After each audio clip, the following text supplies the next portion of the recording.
Okay, my honors, hope it's going well. This is part 2.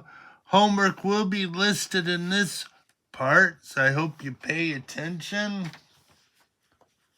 I really hope you pay attention, because if you don't, you're going to do much more work than you're supposed to.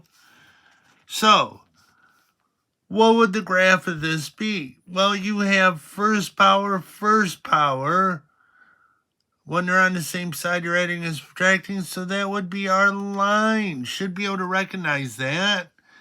This one, we have 1 is squared, 1 is not. So right away, we should think of our parabola or parabola.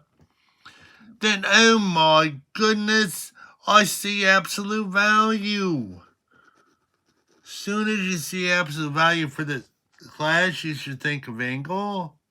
Here we have adding squared terms, but the bottoms are the same. That's our circle.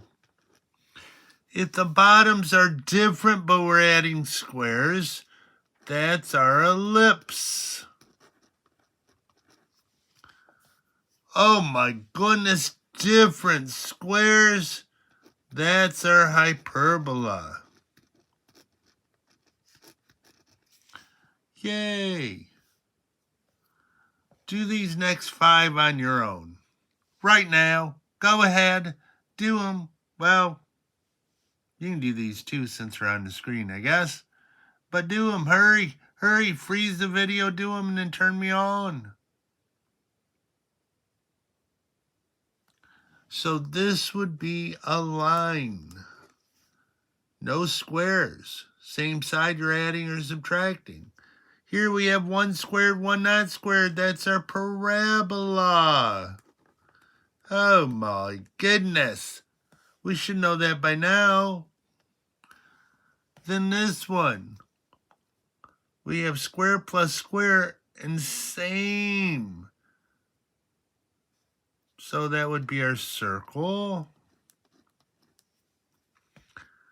This one, sum of squares, different. So that's our ellipse.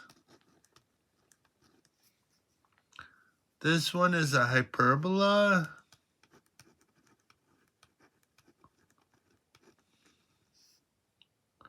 Difference of squares.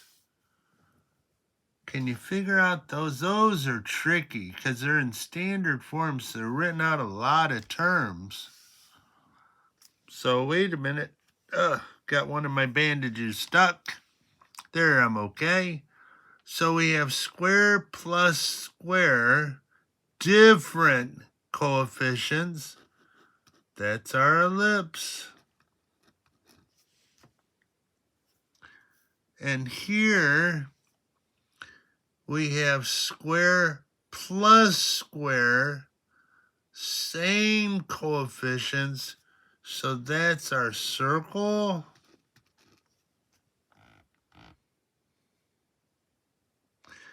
And the last one, we have square minus square, which is hyperbola. Now, listen to me closely, my students. Listen closely. I'm giving you homework from the book. I do not want you to do anything but name the graph. You don't have to switch it around, change the terms. All I want you to do is name the graph. Do you hear me? The book asks you to graph it. I don't want you to graph it. All I want you to do is name the graph. So it looks like a lot of problems, but all you're doing is naming the graph. So all I want you to do is name the graph. So is it a line, a circle, a ellipse, a hyperbola, a parabola, or an angle? So all I want you to do, name the graph. Don't look at directions, just name the graph. Hey, have a great day.